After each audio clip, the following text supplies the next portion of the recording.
Videos of extreme sports in Hastings, Nebraska. We present Huddle Up, a great way to start your day with all the news, weather, and sports you need, interesting interviews, and friendly conversation from two guys that go together like Scooby and Shaggy. Mike Will and Tyson Havronic.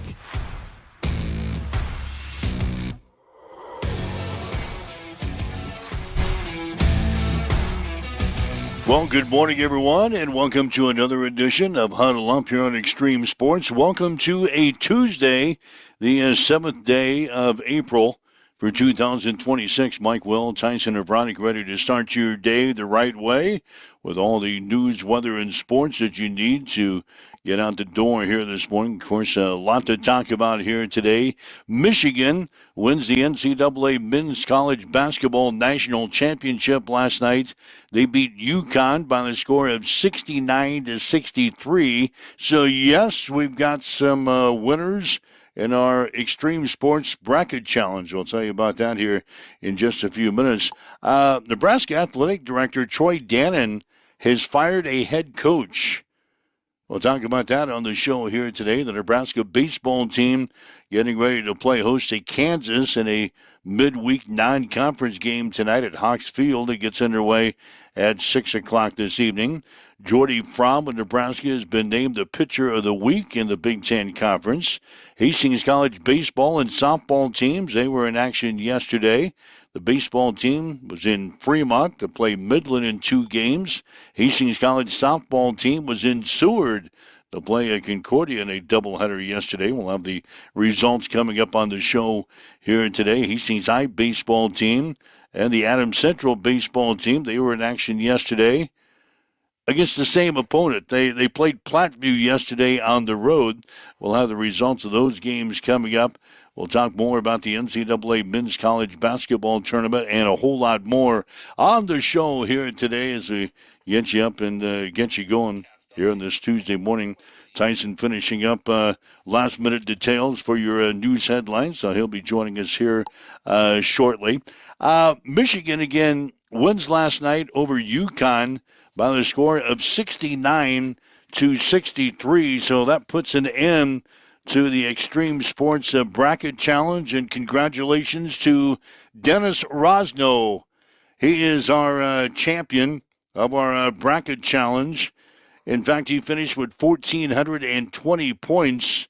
We had a tie for second, so we had to go to the tiebreaker and determine second place. It's going to go to Wayne Stotts. He's actually from Atlanta, Georgia. He got into our bracket challenge when we threw out $10,000 if you could get 60 correct or more in our bracket challenge this year. So Wayne Stotts is one of the guys who joined us from Atlanta, Georgia, and he finishes in a tie for second place with Lexi Brooks. They both had 1,340 points. We had to go to the tiebreaker, and Wayne Stotts wins on a tiebreaker for second place. Lexi was third. And then Steve Connett, good old Steve, old boy, he finishes in fourth place. So Wayne Stotts and Lexi Brooks, they each had 1,340 points in our bracket challenge. And Steve Connett finishes with 1,330 points. All four of those individuals had Michigan winning the championship. So congratulations to Dennis Rosno. He picks up first place in our bracket challenge. Wayne Stotts, Lexi Brooks finishes in the tie for second. But Wayne gets it on the tiebreaker. Lexi third. Steve Connett finishes in fourth place. Dude knows how to do more than turn wrenches. Can turn some brackets into reality, too. Well, and we didn't really see a couple of those individuals the entire bracket until the championship round. Naturally, if you pick Michigan, all the Michigan people were at the top of the bracket. So, they must have not had a good first part of the bracket, but they come back and get Michigan, and they had just enough points to sneak into the top four. So those four individuals win our prizes: Dennis Rosno, Wayne Stotts, Lexi Brooks, and Steve Connett. First place Dennis gets $100 in cash. He gets the 5-piece cooler set we're giving away. He gets the $40 gift card from Bullseye Sports Bar and Grill. He gets 4 tickets to Fauner Park, the clubhouse up at Fauner Park for the races on April the 18th, which were donated by Crane Gardens. Mm-hmm. And he also gets the bottle of wine from Beletta Vista Winery up in St. Paul. Wayne Stotts, got to get the smoker and grill. He's going to get the gift card to a Miss Q's and the bottle of wine from Beletta. Lexi's going to get the $50 in cash. She'll get the Titan collapsible wheeled cooler. She'll get a bottle of wine as well. And Steve Connett, we're going out for lunch and dinner and maybe a few drinks on him. $75 gift card to a District 14 bar and pizza. He gets a bottle of wine as well from Beletta Vista Winery. So congratulations to the winners, and thanks to everyone. We had about 200 people enter our bracket challenge this year. And we'll do it again next year. There's no doubt about it. But thanks for participating in the $10,000 Extreme Sports Bracket Challenge. And congratulations again to our winners, Dennis Rosno, Wayne Stotts, Lexi Brooks, and Steve Connett, all winning valuable prizes from Extreme Sports. Our perfectly imperfect bracket challenge. You didn't have to get it all right. I think we should incrementally go down one game every year. Every year that we're doing this. So next year it'll be 59. You got to get 59 right. And then when that doesn't happen, 58. And then 57. Until you finally give it away? Until you finally give it away. Give it away now. You finished in 114th place. Hell yeah. Yeah, you finished in 114th place. So you weren't last, but I had to scroll quite a bit today in the final rankings to find your name. Mm-hmm. 114th you finished. I finished in 34th place. So that's not a real whoopee of a showing. But I finished in 34th place. You finished in 114th place. Well, no, I was trying to do the Steve Connett strategy, right? We have a little bit of a mess in the first couple rounds. That's okay because, you're going in and you set yourself up in a good position where the real point values are made. And look at Steve. He has Michigan winning the championship. Most of our top 5 had Michigan winning the championship. Why do we think that is? The majority of the points are if you actually correctly predict the national champion. Yeah. And so that was the strategy going into the Duke meltdown and then the Arizona just butt kicking from Michigan. But, full credit to Michigan. Every year I have one seed that I have getting eliminated in the round of 32. Most of the time, I'm actually right about that. And it's one of the things that I do hang my hat on my bracket challenge is I know who the false 1 seed is. I called Michigan the false 1 seed this year. It's the first time this has happened, where I had them losing in the round of 32 to St. Louis, Billikens, and they not only whooped St. Louis's ass, they took care of the rest of the field while they were doing it. They smoked their way through everything until UConn last night, and even at times looked very comfortable against the Huskies. So Michigan was your, I think, well-deserved national champion, and I say that puking a little bit because I hate their guts because they're a Big Ten school, but full credit to all the bracket challenge people that realized that Michigan was not, in fact, a pretender, and their body of work throughout the regular season was, in fact, what they would do in the tournament. I didn't think they'd have the longevity to do it. I just didn't. I thought, man, a team that has just smoked through the field like Snoop Dogg is going to be just out of legs, right? Out of gas. And I felt like they were out of gas at the Big Ten tournament. And then I'm like, man, this team is fading when you need to be playing hot basketball. And to their credit, they found a way to dig deep and put it together. And they were the rightful national champions, no doubt about it. I'm with you. When I watched them in the Big Ten tournament, I said, I was on Michigan a lot during the year. Yeah. And then they got to the Big Ten tournament, and he says, you know what? I think Nebraska could play with Michigan. I'm not too impressed with Michigan all of a sudden. Then they got into the NCAAs, and they really didn't awe me in the first couple of games. But they just kept hanging around, and we put some eyeballs on them there in the Elite Eight. They won. They got to the Final Four, and then they did their thing. They won the national championship. First national championship for Michigan in basketball since 1989. They became the first team to beat UConn in the Sweet 16 or later since Michigan State beat the Huskies in the 2009 Final Four. And it was a tight game. It was a very competitive game for most of the ball game last night until about midway through the second half. There was a point in time where the Huskies missed 13 consecutive three-point field goal attempts. In fact, entering the final 4 minutes of the game last night, UConn was 5 for 21 on its first shot offense in the second half. But they had a point where they missed 13 consecutive three-point field goal attempts in the second half, and things got to unravel a little bit. And Michigan, if you didn't make it all the way to the end, they beat UConn last night, 69-63. So I'm gonna ask the question because I have a confession. I didn't make it all the way to the end. I had to do a rewatch at like 1:30 this morning when I woke up thinking, oh, I'll just rest my eyes during this commercial break. And next thing you know, you open your eyes back up and it's 2 o'clock in the morning and you're running some infomercial. And you're like, oh, I missed the end. I had to go back and do the rewatch. I think I missed a portion of the second half, too.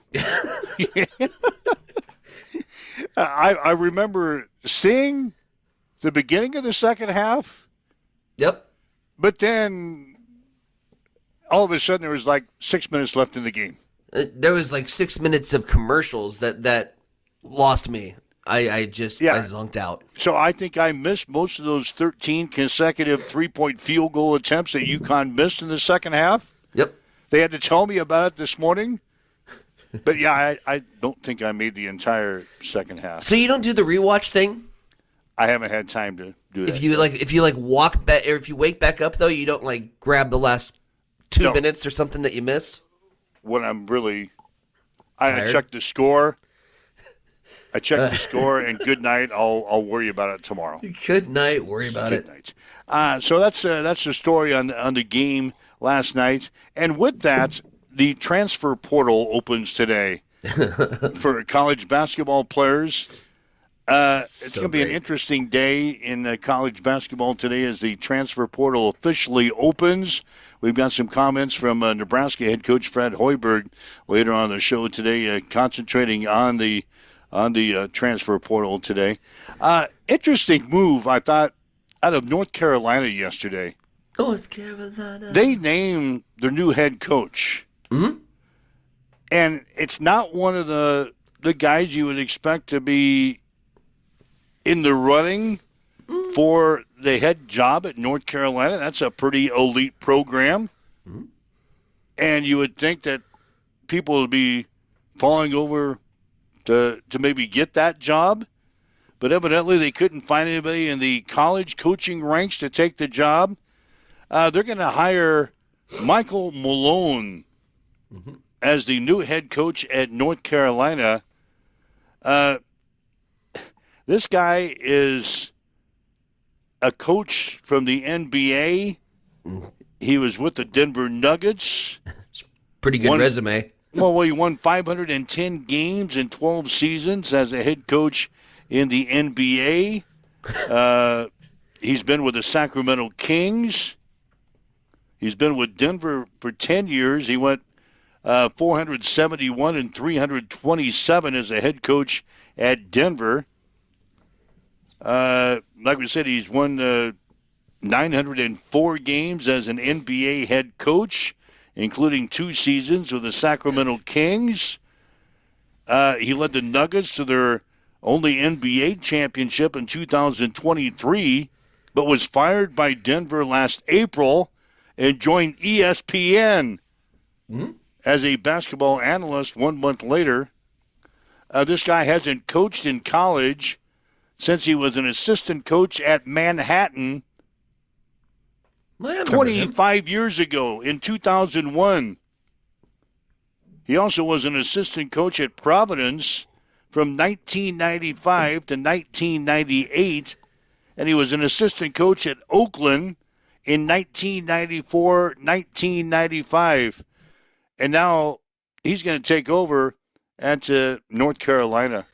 Interesting move, I thought, out of the Tar Heels. I also love the fact that the NBA has become such a trashy basketball organization that the college basketball fans are like, oh no, North Carolina had to dig to the bottom of the barrel. They went to the NBA. No, Malone's a decent coach. Remember, Fred Hoiberg got fired from the Bulls when Nebraska scooped him up, right? Yeah. Everybody thought he was washed up and couldn't do it anymore. Turns out the guy had a few good seasons left in him, and we're building the statue. But yeah, a solid resume. Denver, especially, he had some just teams, and Denver's hard. That's not an easy place to just go and all of a sudden reconstruct a roster to win some championships. Yes, they got a little cash flow coming in from Stan Kroenke, but at the same time, like that's not a market where you get players that are like, yeah, you know what? I think Denver is where we want to go ball. I think he was a big component of some of the Nuggets' success over the past couple seasons. I mean, they've been perennial Western Conference contenders. So, yeah, I think the guy can ball. What I found interesting in the whole saga was Ben McCollum. The wild story that was reported from CBS Sports and then later picked up by Yahoo was that Ben McCollum turned down the opportunity to speak with North Carolina about the position. He is fully invested in what's going on over in Iowa City right now. And I think Ben McCollum really has the path forward potentially to be the next kind of Kurt Signetti, you know? You take a program that had zero success with basketball, a little in the 90s, but for the most part, not considered your basketball blue blood by any stretch, right? Next thing you know, you make the Elite Eight, and depending on how the transfer portal goes, I just have a feeling like Ben McCollum has an idea of what he can potentially get coming in, and so I was kind of got me a little bit concerned on the college basketball front. Yeah, we're going to hear a lot from Fred in terms of what we're going to do and what our plans are. I don't know if Ben McCollum. If you're Ben at Iowa and the North Carolina job is open, I guess I don't have any. I guess I would stay at Iowa based on what North Carolina has done here lately. Yeah, I know North Carolina has the tradition. It's Chapel Hill, baby. I know, but you inherit a national fan base. National. I don't know. You also inherit a lot of money. I think Ben made the right move there. Do you really? I think so. Your top two jobs. I mean, it's you think North Carolina's a top two job? Yeah. I think Duke and North Carolina are the two basketball schools that you want to go coach for. Obviously, nobody in the college ranks wanted to do it. Burning my Kansas fans by saying that, but your top two tier jobs are on Tobacco Road. In North Carolina between Durham and Chapel Hill. So why didn't a college coach step up and want this job? I mean, whatever floats your boat, whatever makes you happy. It's honestly, I mean, you got to look at expectations too, right? If you're in a spot like Ben McCollum's at in Iowa, he just took his team to the Elite Eight.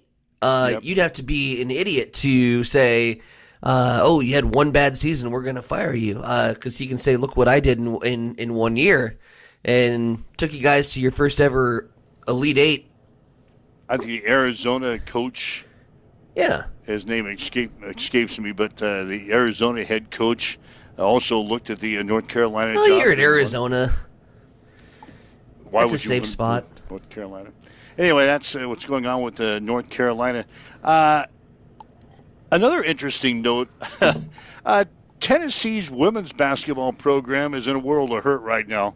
Mm-hmm. They've only got one player on their roster. As of last night, it was 0. Really, she even... So the one player that was in the roster also left. There's nobody on Tennessee. Everybody that's got any eligibility left for Tennessee women Deuces. has hopped into the transfer portal. I mean, everybody. They don't have anybody left on their team. The Lady Vols, they finished 16-14 this year. And not great season, but not like they went winless. They ended the year, though, with an 8-game losing streak, their longest in the modern era. I imagine the players had already checked out by that time. They lost by 30 points to UConn in February, the largest margin of victory for either team in the series and the second worst loss in Tennessee's history. Overall, the team lost 7 games by at least 15 points, the most by 40 years. The most in 40 years for the Lady Vols.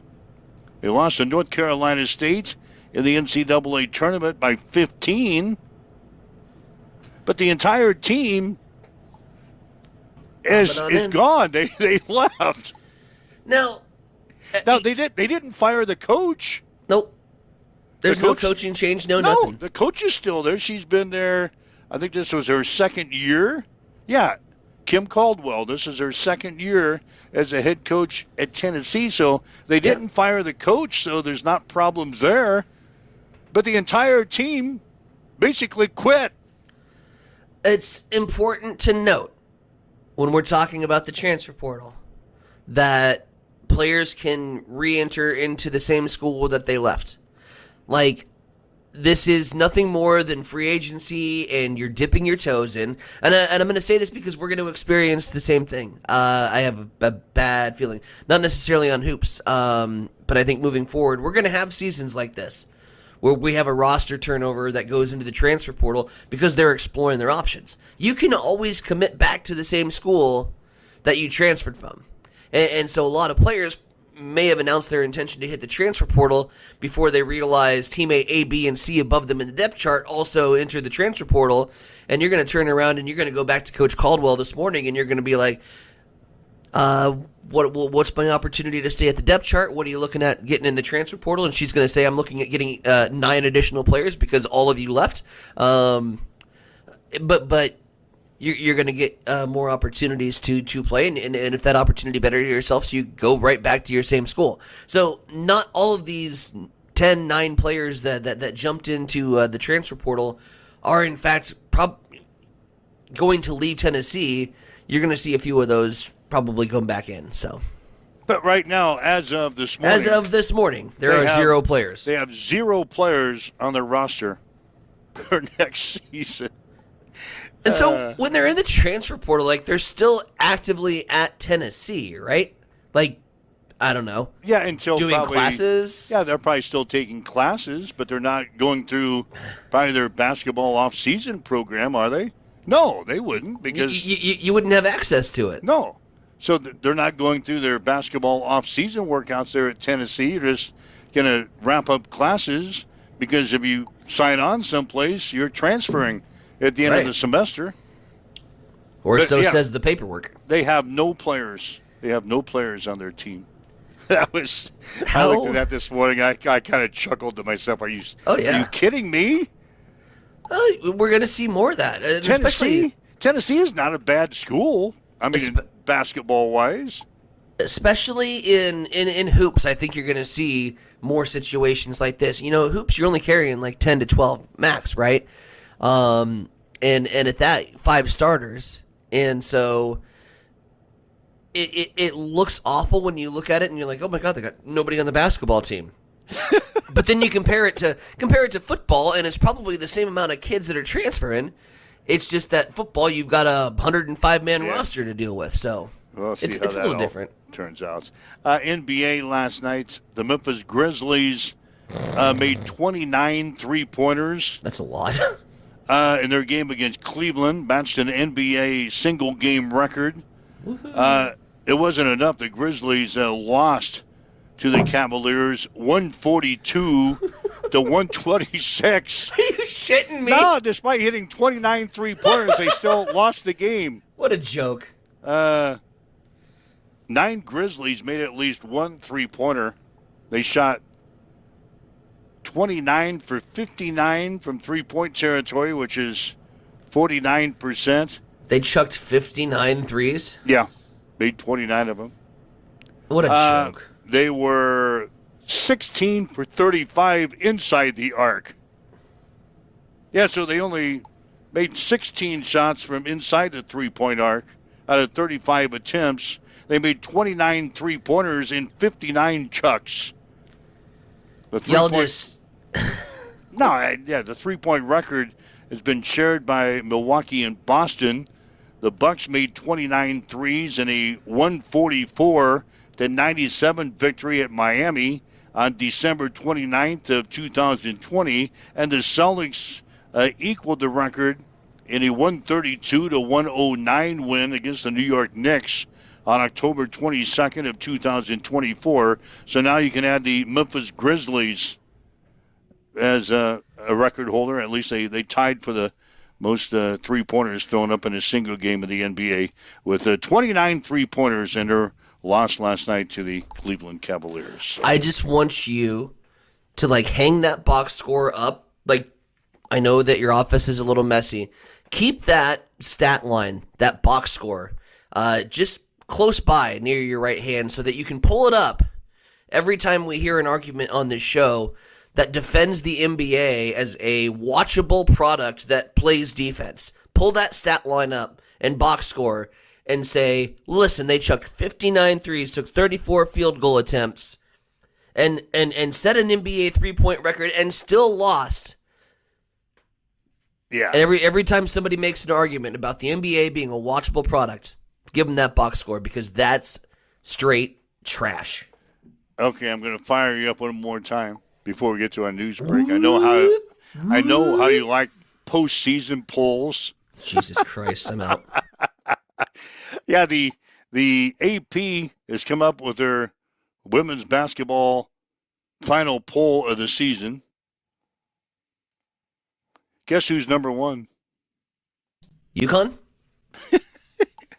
UCLA is number one. UConn finished third. Third place game. South Carolina was second. Mm-hmm. Then UConn, Texas, and Duke. Rounding out the final poll of the season for women's basketball, you've got TCU, Michigan, LSU, Notre Dame, and Vanderbilt. Minnesota was 15th, Iowa 16th, Ohio State 17th, Maryland 20th, Michigan State 22nd, and Washington 25th. Okay. That in the final poll for women's college basketball. I can hardly wait to see the men's final poll. That'll be out today. We got preseason polls going to be coming out in 4 more days. Yeah, and probably those same teams will be ranked basically in the same spots. Oh no, they'll screw with it and they'll do it for marketing and ratings and just for something for us to talk about during the off season. Mark my word, UConn and South Carolina will be 1 and 2. And UCLA will get disrespected, even though they just won a national championship. Probably be third. They'll just jumble those first 3 teams. I don't know. Maybe Amy Williams lands all the Tennessee transfer portal kids, and we all of a sudden have a top 10 program. Maybe they're not any good. They were 16-14 this year. I'd still take a 16-14 Tennessee team. Some players from that squad. They might have some players. They have some players. Anyway, waking up with Mike and Tyson here this morning. This is a Huddle Up on Extreme Sports for this Tuesday. And if you'd like to chime in with us, you can. 402-834-1330. 402-834-1330. That's the Hamilton Telecommunications fan line. If you'd like to leave us a message on our social media sites. We're monitoring those comments as well. I was trying to come up with the Arizona head coach's name. It's Tommy Lloyd. That's the one guy who had an interest in the North Carolina job that is staying put. Ryan Martin is chiming in. Looks like he's not sleeping in this morning. No. KU had 2 highlights, and Nebraska had 3 highlights in the One Shining Moment video last night. I think I missed that as well. But thanks for Ryan for updating us on that. KU had 2 highlights, and Nebraska had 3. But when's the last time that happened? Probably never. I mean, Kansas had 2 highlights. We had 3. Kansas only had 1 game. We had 3. Yeah, that's right. Kansas had more highlights per game per capita. Oh, God. Do you want to math this out? A KU fan would come up with a statistic like that. I just made it up. Yeah, it's 7:31. Waking up with Mike and Tyson here this morning. This is a Huddle Up for a Tuesday.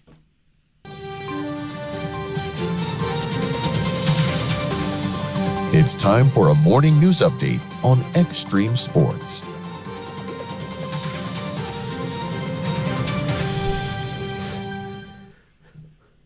We'll start with news on Hastings Utilities as they have once again earned national recognition for electric reliability. The City of Hastings Utility Department receiving an Excellence in Reliability Certificate from the American Public Power Association, marking the 3rd straight year for the honor. The award places Hastings among top utilities nationwide for minimizing power outages and maintaining service.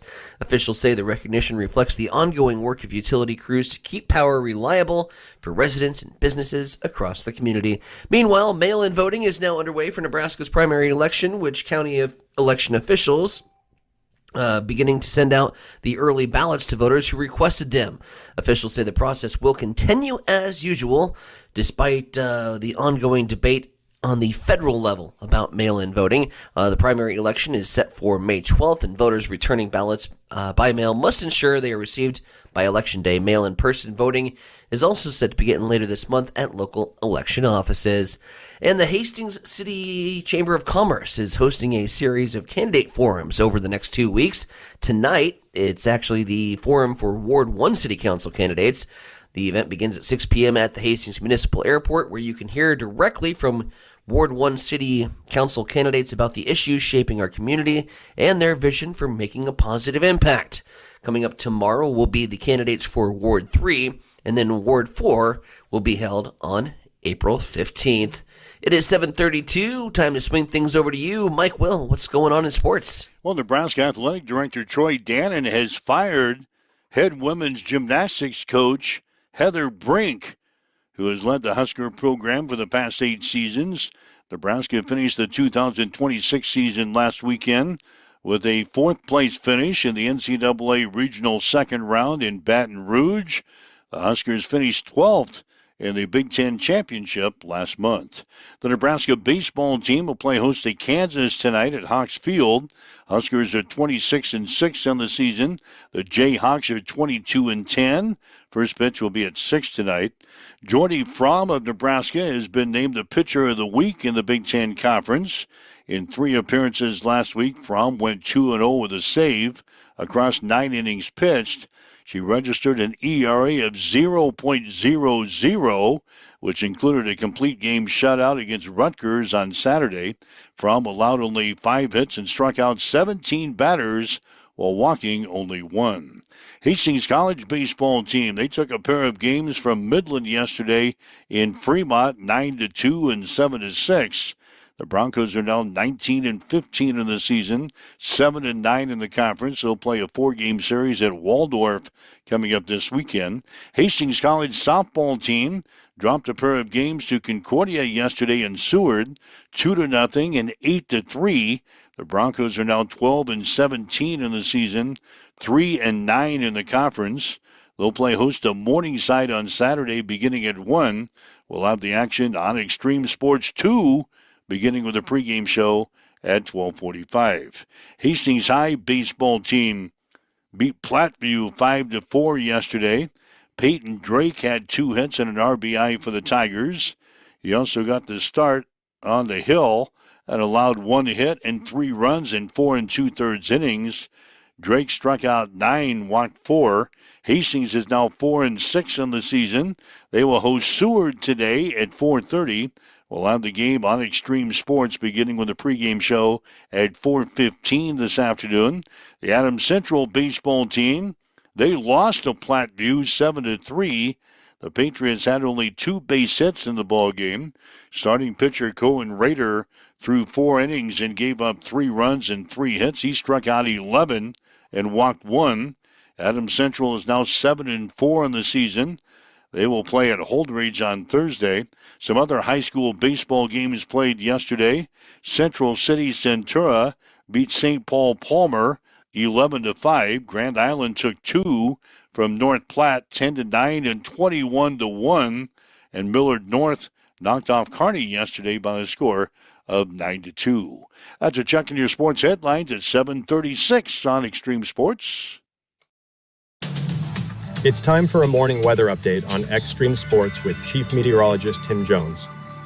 We're starting off this morning on the dreary side, but we should clear off most of the clouds and get to mostly sunny skies by the afternoon. A high close to 60 degrees and breezy once again with an east wind 15 to 20 with gusts of 30 miles per hour. It'll stay breezy overnight tonight, a low of 46 degrees, and then all the way up to 70 on Wednesday and breezy once again. We'll have north winds at 15 to 20, gusting up to 35 miles per hour. Right now, as you wake up, get going, we've got east winds at 15. It is cloudy 34 in Hastings at Extreme Sports. Hi guys, this is Justin Consrick with Adam Marshall Land and Auction. Just want to talk to you about how we do things. I talk to farmers every day. A lot of guys just want a simple, honest way to sell equipment. That's why I work with Adam Marshall Land and Auction. We know the equipment, we know the buyers. We run real auctions with no buyer's fees, which brings in more bidders and stronger results. From one machine to the full lineup, we handle marketing, the details, the sales start to finish. We're just real people with real auctions, real results. If you're thinking about auctioning equipment, reach out and give me a call at 308-991-5429.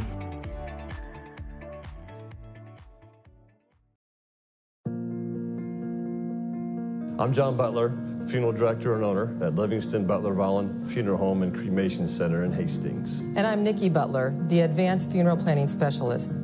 Whether you choose a traditional service, cremation, or a unique memorial service, our experienced staff is here to help guide you through every step. Visit us at lbvfh.com to learn more about our services and how we can support you. Livingston Butler Volland Funeral Home and Cremation Center. We are here when your need is greatest. The key to a thriving community is a good foundation. And for over 75 years, Hastings Federal Credit Union has been building and supporting Hastings and the surrounding areas, providing the support for new cars to keep you on the road, new homes to give you a place to land, or help with whatever life throws your way. With easy access via online banking or our mobile app, it's never been easier to have your financial dreams at your fingertips. Come see us at Hastings Federal Credit Union to start your banking journey today. If you're looking to buy or sell a home, see the professionals at North Shore Real Estate of Hastings. Real estate is one of the largest and most exciting investments you can make, and the folks at North Shore Real Estate are here to make sure the process is a fun and rewarding one. They serve Hastings, Harvard, Blue Hill, Kennesaw, and several other communities within a 35-mile radius of Hastings. They'll give you the guidance and support you need throughout the entire buying or selling experience. Give them a call at 402-461-6930 or stop in at 100 North Shore Drive in Hastings. North Shore Real Estate. Excellent agents, outstanding results.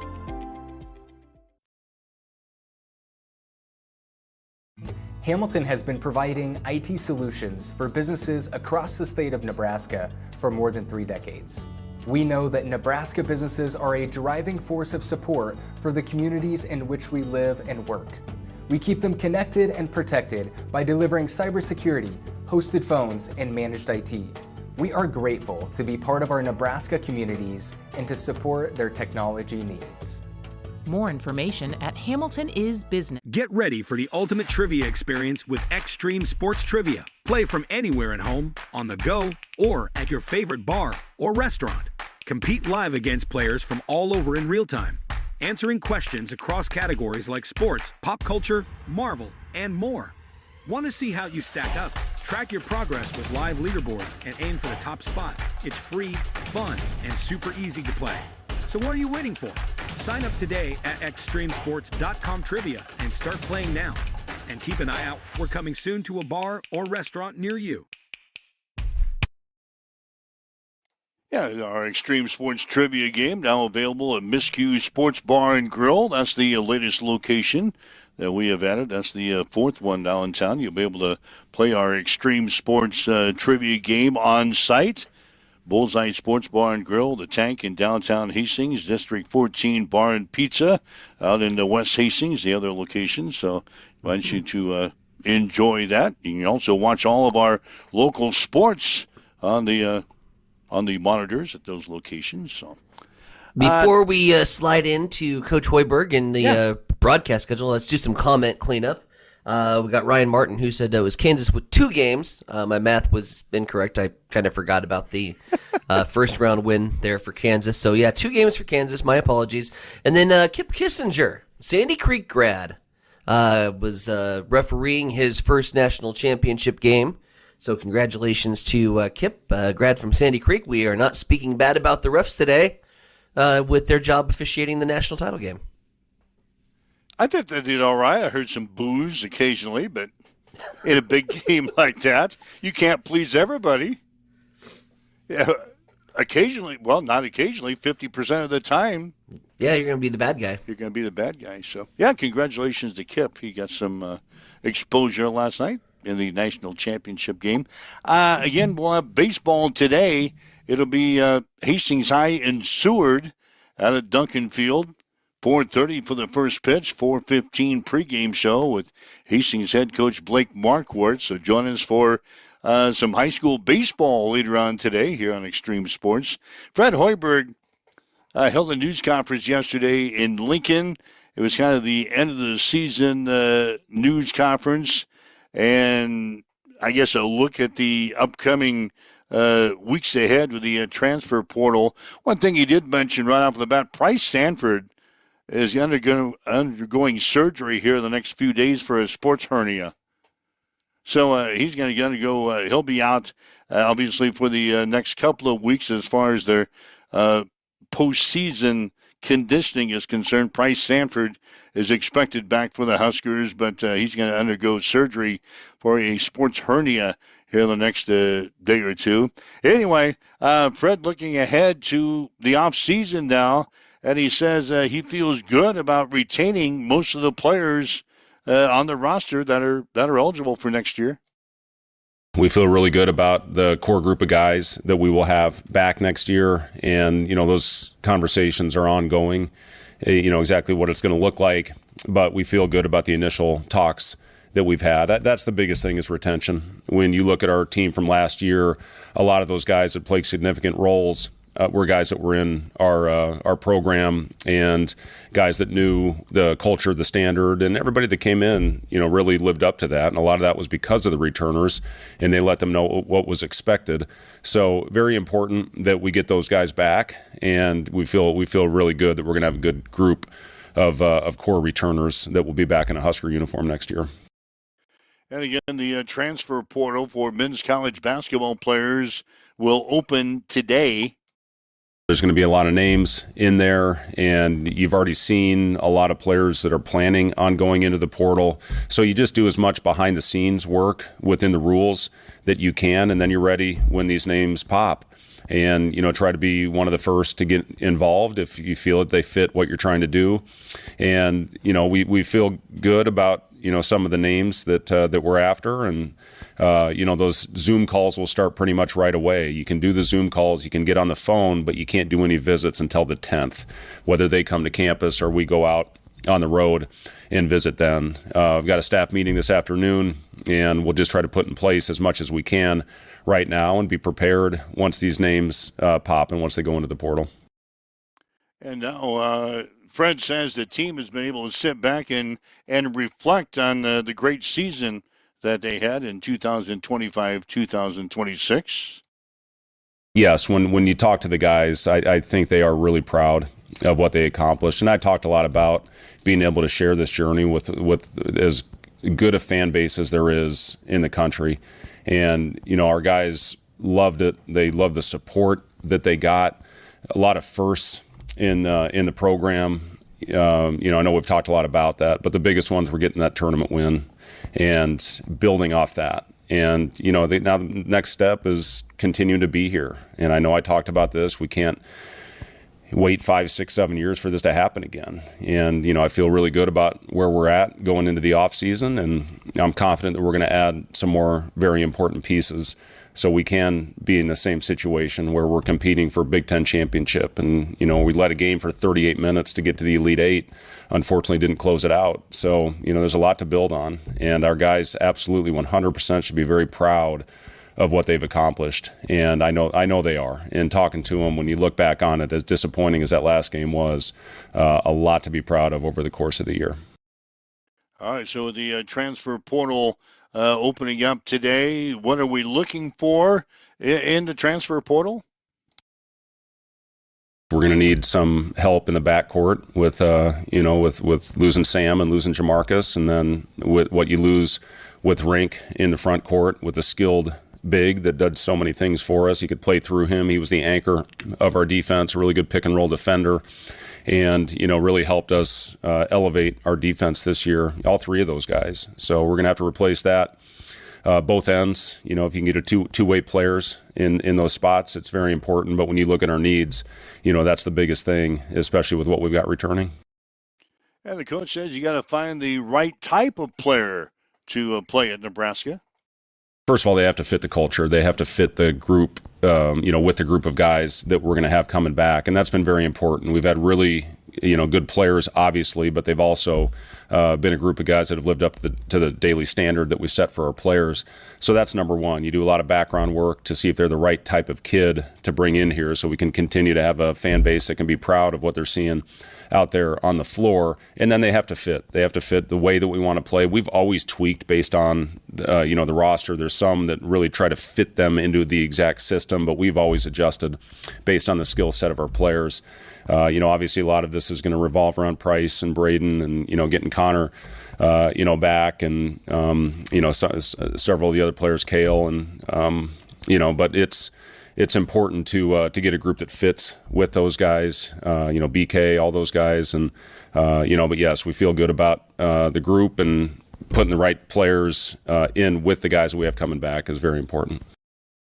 All right, that's Fred Hoiberg yesterday in Lincoln as he gets ready to tackle the transfer portal here for this season. Again, the window opens today. It sounds like right now all the players at Nebraska are going to stay. Mm-hmm.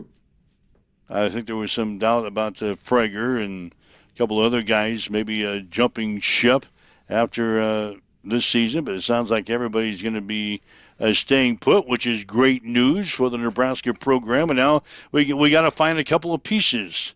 Fred talked about it. We got to find maybe a guard. We got to find somebody inside that Reich Mast is there, and we got to find some pieces. But there's going to be players out there, and I think we got the money. I think we're in a different position this year than we were last year at this time. I think we got some money to spend.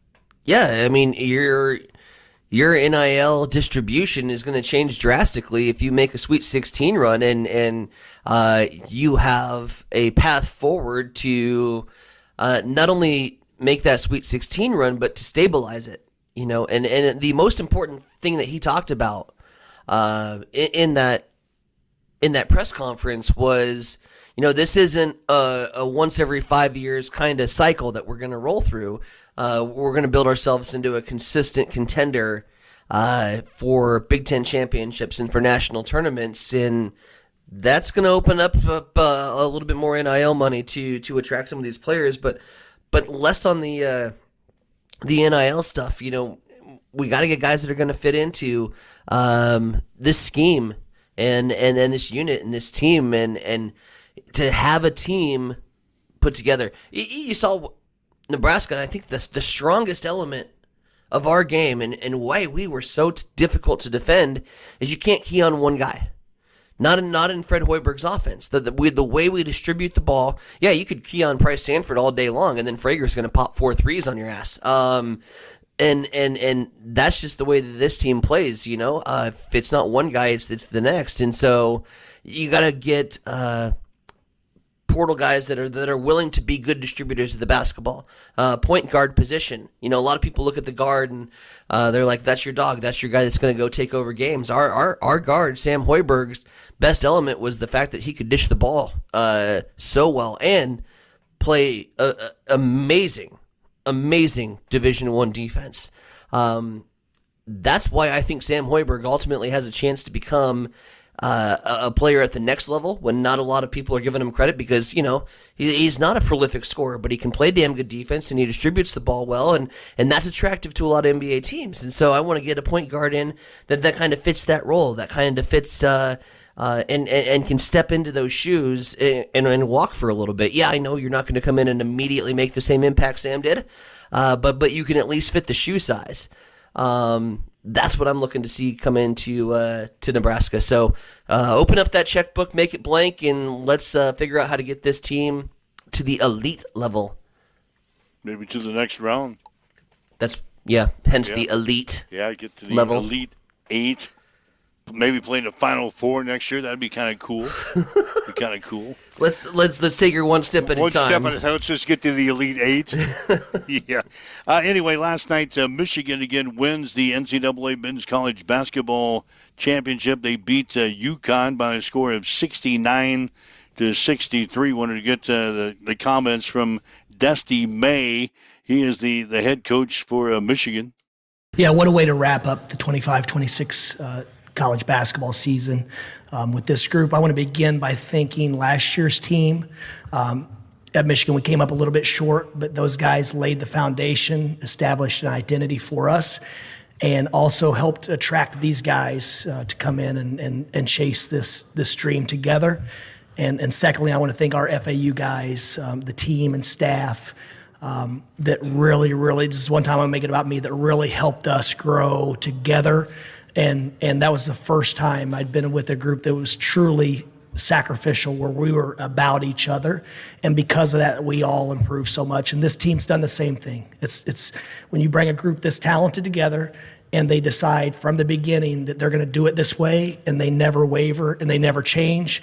That's probably the most uncommon thing in athletics now, and it's a tribute to their character, but also those in their circles around them, their coaches, their parents, their mentors. They allowed these guys to give themselves up for the group, and it's never guaranteed, but for these guys to cut down the nets after all they sacrifice is pretty special. All right, that's Dusty May following the Michigan Wolverines' victory over UConn, 69-63. They win the national championship for the first time in a while. What I say, 1989 was the last time they won the national championship. But Michigan wins it all last night over UConn, 69-63. Waking up with Mike and Tyson here this morning. This is Huddle Up on Extreme Sports at 7:53.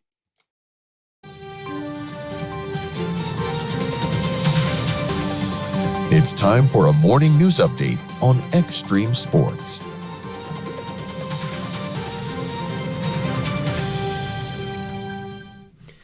Hastings Utilities, they'll leave the light on for you. Once again, they've earned national recognition for electric reliability.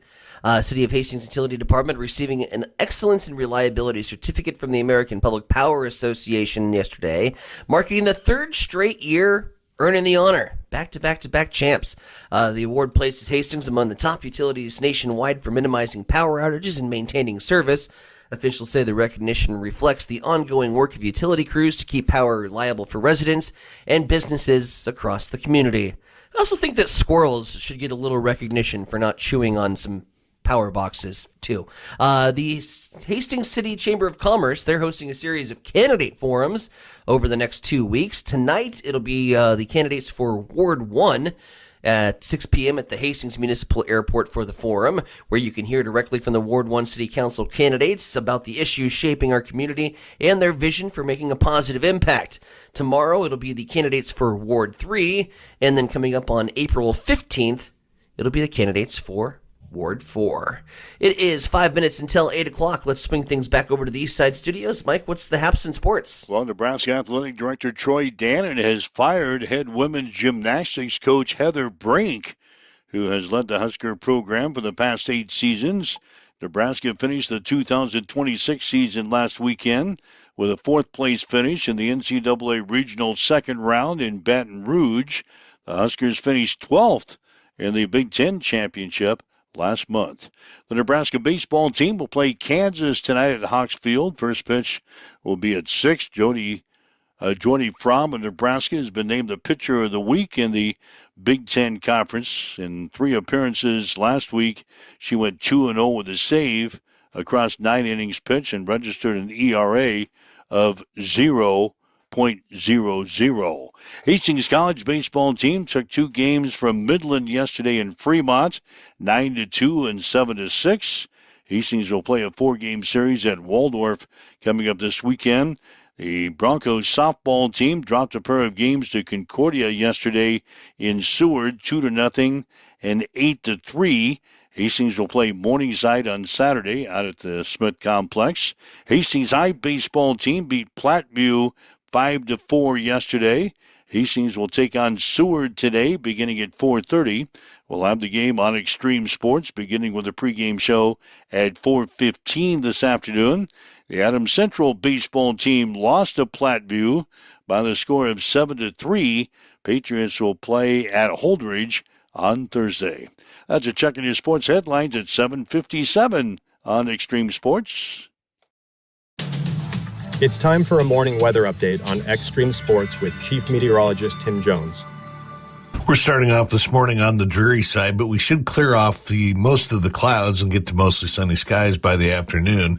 A high close to 60 degrees and breezy once again with an east wind 15 to 20 with gusts of 30 miles per hour. It'll stay breezy overnight tonight, a low of 46 degrees, and then all the way up to 70 on Wednesday and breezy once again.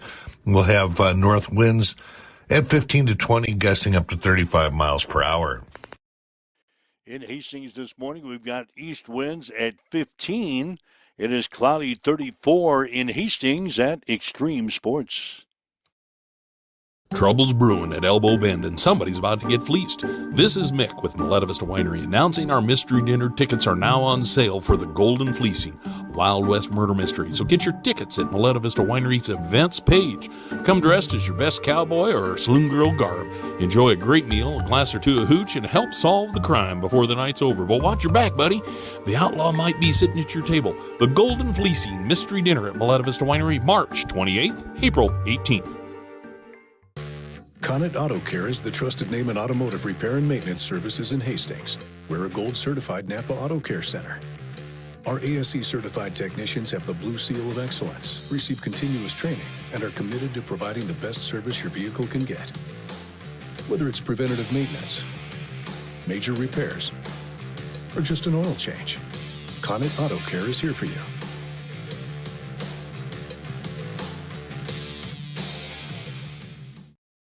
When your family feels protected under our roof, they are free to dream.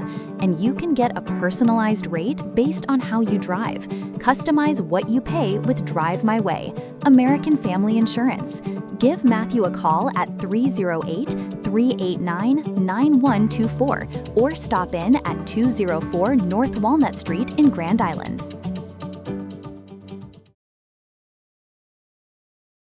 All right, Mike Will, Science Center Veronic, huddle up on this Tuesday. Again, the basketball season came to a close last night as far as the college ranks were concerned. Michigan winning the championship over UConn, 69-63. The Extreme Sports Bracket Challenge is in the books. Congratulations to our winners. Taking home some cash, taking home some merchandise. Dennis Rosno, the champion. All these top 4 people had Michigan as the champion, so obviously you got to pick the national champion if you want to win this contest. Dennis had 1,420 points. Actually had a tie for second between Wayne Stotts. I think he's the guy from Atlanta, Georgia. And Lexi Brooks. They had 1,340 points in our bracket challenge, but we go to the tiebreaker, and Wayne Stotts is going to get second place. Lexi's going to get third.